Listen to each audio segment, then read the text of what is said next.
pieces in collections all over the world and is even included in the White House collection. I know a lot of our viewers have had an opportunity to see his pieces on display and for sale in Western Massachusetts, and today they'll be able to meet Josh and watch him work in his studio. That's right, so let's get started. Hello, we're here today with Josh Simpson in Shelburne Falls, Massachusetts. Josh, thank you for having us here today. It's great to have you. Thank you. It's a real pleasure. Sorry. I'd like to start with you telling our audience a little bit about the history of glass and how, if at all, modern technology has affected the process. The process of blowing glass was really invented about 300 years BC. That's when blowpipes were first used, and glass, of course, was used long before then. They found beautiful little pieces of glass, amphoras, and vessels that were uncovered in Tutankhamun's tomb, truly ancient techniques. But the blowpipe, the pipe that I use and the tools that I use have been in continuous use for about 2,000 years. If somebody came here to my studio from the 11th century or the 15th century or something like that, they could sit at my bench, pick up my tools, and make beautiful objects. The only thing that's new and different, or the biggest thing that's new and different that I have now, are computers. And I use computers to carefully control the cooling of the glass. And so making planets that are this large or this large couldn't be done 1,000 years ago because the glass would shatter, because it would cool too quickly, and it would cool and contract and break. And now I can cool that glass over the course of 30 or 40 days if I need to. Josh, take us through the process that we were watching today of making a planet. Planets are essentially, making them is a process of building up layer after layer after layer after layer from the inside to the outside. And what I almost always do is I work usually in a team. Occasionally I work alone, but almost always I work with a team of people. Today, Rick and Mike and Jay, Alex were helping, and also Kyle, I'm sorry. But what we were doing was, Rick started by taking a gather of clear glass, and he'd melt a spaceship or something that we've made ahead of time on that layer, and then take another gather and perhaps 3 gathers of clear glass. And what that does is, when this piece is finished, if you turn it upside down, there'll be an inner world on the inside of this. Mm-hmm. So you can look up in it, and just if you get it just in the right light, you'll see something strange that you didn't know was there. And finally, Rick will take a gather of black glass, which he then hands to me. And I have the most fun part of this process, which is to make the planet. I make the continents first by rolling the black glass in some color of glass, and then I'll melt silver to make the oceans, and I'll pick up tiny little canes. They're little beads that I've made ahead of time, especially for today, to be able to use today, and those beads become walled cities or some kind of superficial geology on the planet. And after I've got, sometimes I'll take gold leaf or platinum leaf, or I'll trap air bubbles, or I'll just do exactly what I feel like. Lately I've been using a dental drill, one of those primeval weapons that those dentist people use to torture people.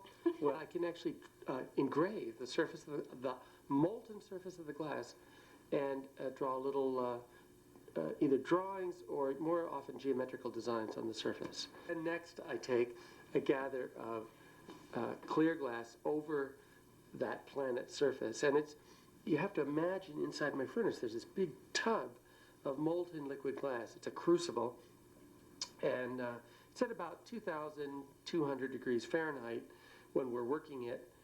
And I just basically dip the glass, my planet, into that, and it surrounds it with clear glass. If you've ever taken a spoonful of honey in the morning and tried to grab that honey and you kind of twirl your spoon and try to make it over to your piece of toast without leaving a sticky trail, you know exactly what it's like to blow glass, because it's the same feeling. And there are actually lots of burn trails on the floor where I've dripped. I don't always get it right. But at any rate, once I've got that gathered clear glass on the outside, I'll trap some kind of little thing that I've made ahead of time. In this case, spaceships, and I'll put 4 or 5 of them on that layer, melt them in. Sometimes I'll trap tiny little air bubbles that'll look like geosynchronous communication satellites. Sometimes I'll put a force field, you know, coming out of one of the spaceships, or possibly use some dichroic glass which sort of sparkles, and it'll look like, again, it'll look like some kind of a rocket trail coming out of one of these spaceships. Okay, then I let it get cool, take another gather of clear glass over that, and that just builds up another larger layer. And then I'll often put more spaceships in on that next layer. And what I'm doing is you kind of create this sense of depth, because you see different layers of things going down to the planet's surface. After I can do that, I can take multiple layers until they get to be very large. The ones we're making today are pretty much medium sized. They're about like this. But once I'm finished with sort of the creative part of it, then I usually hand the piece to Mike, and Mike will take the last gather and then make it round. That looks so simple to do, and it is so hard. It is so impossibly difficult to do. And Mike and I have been working together now for 12 or 13 years, and we almost don't need to really talk. I mean, we both sort of kind of know what we're both after. And so he makes it round, and the next step is just to cool it off so it's not actually flowing liquid. Then we'll break it away from the blowpipe and put it in the annealing oven, which is at about a little less than 1,000 degrees temperature. And at 1,000 degrees, the glass is still hot, but it's cool enough so it won't change shape. These pieces will probably cool for about 10 days. And so tonight, at the end of the day, I'll program my little computer, and it will slowly ramp the temperature down till sometime week and a half from now, we can open the door and take them out. It's sort of like Christmas when you do it too, because it's pretty neat, because I know what I made today, and I had some idea of what I wanted to do, and I was trying to get some blue colors, and I wanted to work on with that dental instrument, and but you never really know for sure what it's going to look like until you open the kiln and take them out. In other media, such as watercolor, as an example, the artist does let the water control the piece to a degree, and I would suppose that with glass that's even more so. Yeah and no. I mean, I've been blowing glass now for almost 30 years. More and more, the longer that I've been working with glass, the more and more I try to actually control what I'm going to get. Sometimes there are accidents that make the piece either so ugly that I don't ever want to see it again, or occasionally something will be, it'll be really cool, and I'll go with that. Sometimes I have a definite idea about what I want to make, and I don't make that. It's something different, I for whatever reason. And one thing I've learned, I used to look at things in the morning and I go, God, that's not what I wanted, and I'd chuck them out. And now, if there's something that I didn't intend to get, I put them on a shelf, and I'll keep them for about a year. And then once a year, I look back on those objects that were a failure on the morning they came out. And sometimes I don't remember what it was exactly that I was after, and they look pretty neat in hindsight. But then there are other pieces that I just, at that point, we do break them, and so that the pieces that I engrave with my name go out, and I'm proud of them. It's obvious that you have this extraordinary creative ability to do this with glass. Tell us a little bit about the journey that you took in the process of when you first started to blow glass to now when you've developed these internationally known planets and Yeah, well, I think what you're asking is sort of how did I come up with all this stuff? I actually have this pinball theory of life. You know what a pinball is? It's like this little steel ball that Yep. you kind of pull it back and it's under control for just a moment. You pull back the thing and you let go and it shoots up the side of the machine and then it bounces around like crazy. Bumpers. That's the story of my life. I can, I love making things. Even when I was a kid, I loved, actually, when I was a little kid, I would take everything apart just to figure out how it how works. it worked, I guess. But when I was, by the time I was in high school, I was making intricate things like little cardboard boxes that were very precise and fit into each other. I used to make things, and I enjoy making equipment. I enjoy the technology of trying to figure out. I build all the furnaces that are out in the studio. I used to build all my own tools, the blowpipes, and I enjoy the technology of figuring out how to burn propane fuel and make a furnace hot. And I love the process of using a welder and a torch and a milling machine to make tools and equipment and to build all the things that you need to be a glassblower. Actually, if you want to be a glassblower, you have to build stuff. Where would you go to buy a glass furnace? You know, you have to, if you want to be a glassblower, you have to build your own equipment, basically. And so I enjoy that kind of stuff, but I also enjoy making things. And glass is fascinating to use. It's great for me because it gives you immediate gratification. That is, I make something, and by the end of the afternoon, I know it's either successful and it's in the cooling oven, or it's a bunch of shards on the floor. I even had a fish tank, a little fish tank, when I was young, with guppies in it, and I would spend an inordinate amount of time staring into this fish tank, looking at these little fish and wondering about their world, you know, that they had no idea that I was out just an inch or two away from them. And they had this complete microcosm in a little tiny space. They were pretty happy, you know, and I think to some extent my planets are an attempt to create some little world, some little microcosm. And when I first moved to Shelburne in 1976, one of the school teachers over at the high school came to me and asked me if I would be willing to show all the 8th graders in Franklin County how to, you know, give demonstrations how to blow glass. Mm-hmm. I said, sure, why not? Thinking that there might be, I don't know, 50 or 60 or 80 8th graders. I was so wrong. There are zillions of 8th graders in this county. And so what I had agreed to do was basically give a glassblowing demonstration every Wednesday from February, March, April, May, and at least a week into June. And, you know, these kids were so great. I mean, they didn't give a damn about wine goblets or bowls or vases, and they'd be, you know, talking and throwing spitballs within a few minutes. And the fire and the flame they were kind of interested in. But each week I sort of would try a new technique, and one week it hit upon me to try making marbles, because kids love marbles. So that proceeded for a while. I kept making swirly marbles and colored marbles, and they were suitably impressed by that. But one evening before they came the next day, I was thinking about Jim Lovell, the astronaut, the Apollo astronaut, who on the way back from the moon looked out this tiny little triangular window of his spacecraft, and he snapped that picture that we've all seen, which has the Earth, this perfect blue marble in the black void of space.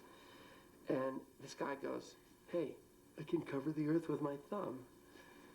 And there it was for me, that it was plain that what I should really do is make a planet for these kids. That, well, it could be a marble or it could be a planet, something that you can cover with your thumb, and give these kids something more to think about than just that technique of glass blowing. That let them think about the fact that our world, which seems so big, is only this big in relation to the universe. And so your work kind of reflects perspective, that you're offering a new perspective to the viewer. well, of course, if you only get the right distance and the right perspective on this enormous Earth, it's as big as a marble or a grain of sand if you get far enough away.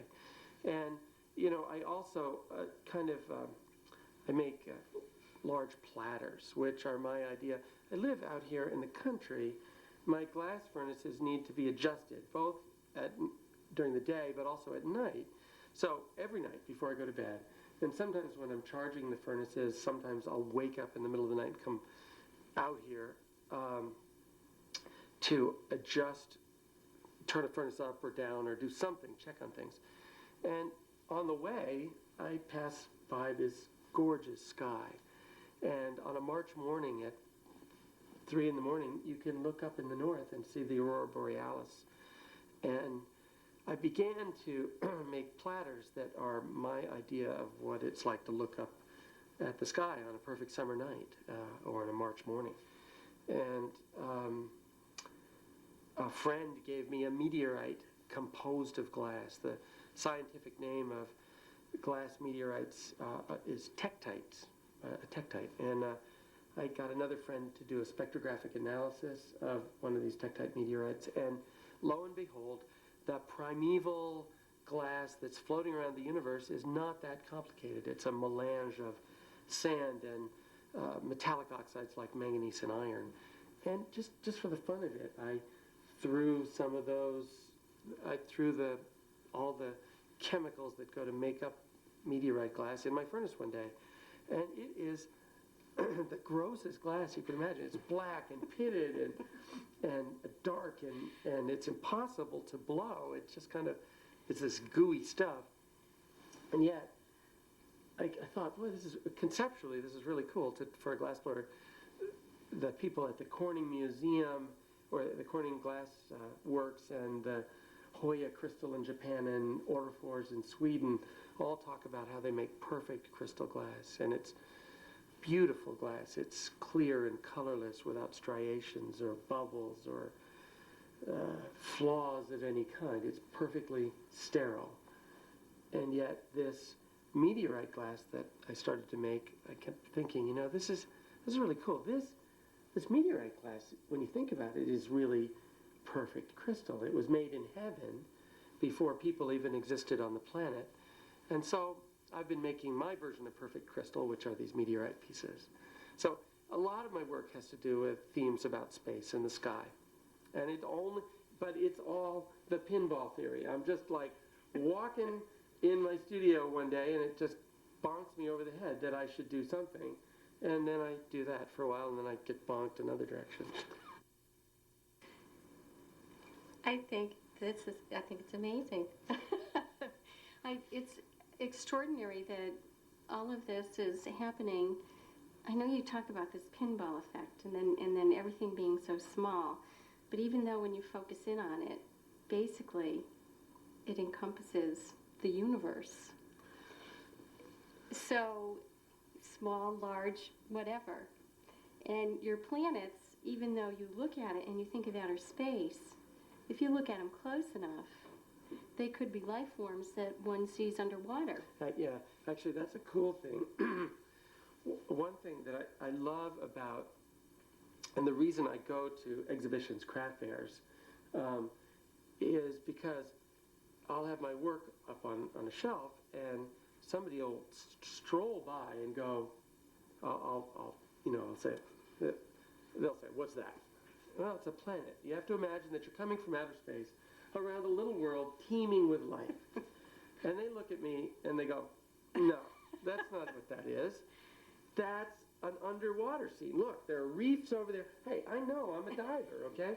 So these are reefs, and look, those little things there, those are little fish. And it's wonderful to see different people's perspectives on what I do. But I bet that even when you create it, you're seeing it from one perspective, and if you took the same little world and looked at it a year later, as you've done with some of the things you haven't found as successful, that it's yet something else. It's true. Actually, another thing that I've been doing lately, well, when I say lately, I mean really for the past 23 or 24 years, when I first moved to Shelburne, along with having these kids come to my studio, I moved into this farmhouse, and right in the beginning, first spring, I started digging up the flower gardens around the house. And when I did that, I discovered the most amazing thing, which were some handmade marbles that were just sort of buried outside the front steps. And these little marbles could have been there for 40 or 50 years.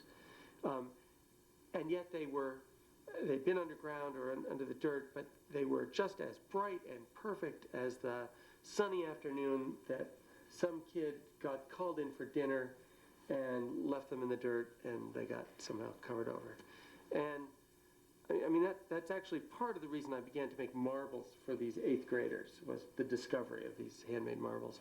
But the more I thought about the handmade marbles being buried for so long, I realized that the reason we know that glass was blown 2,300 years ago is because archaeologists have found those things in the ground, preserved just fine.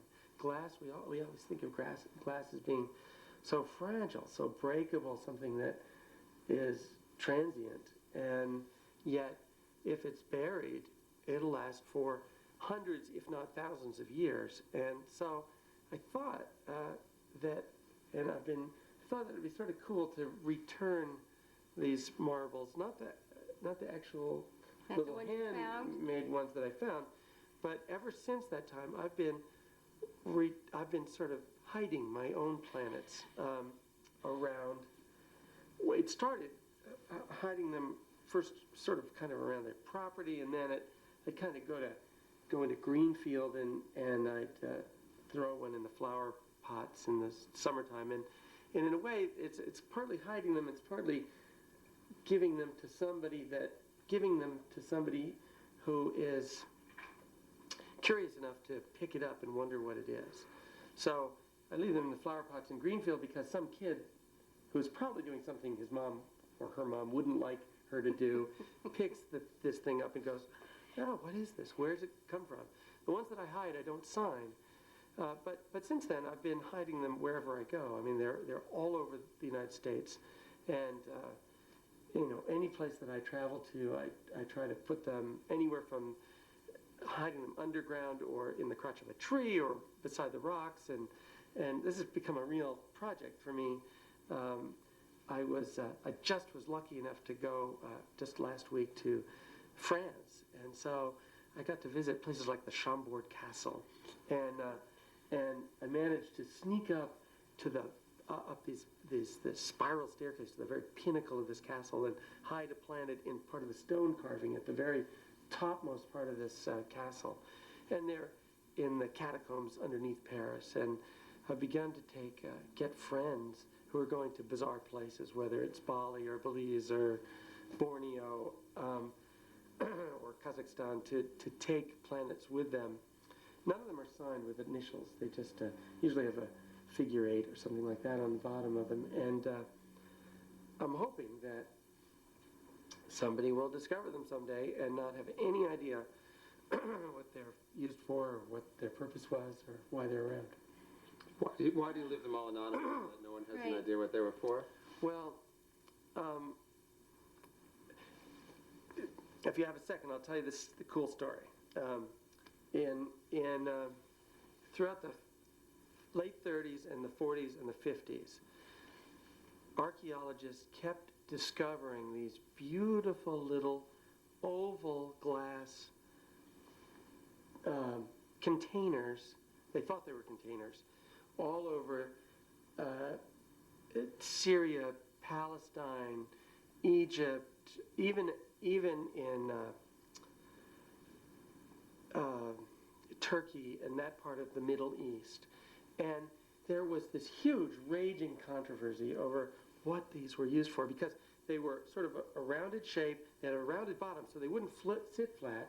They were covered, part of them were covered, but there was a little opening at the bottom, and then there was this weird thing at the back that they thought perhaps it attached to leather thongs, or maybe it was used as an unguentary jar for precious things, or maybe it had religious significance and it was used for some kind of ethereal oil that they'd anoint people with. And they had all this controversy going on until a person who's actually a friend of mine, he's a scientist at the Corning Glass Works,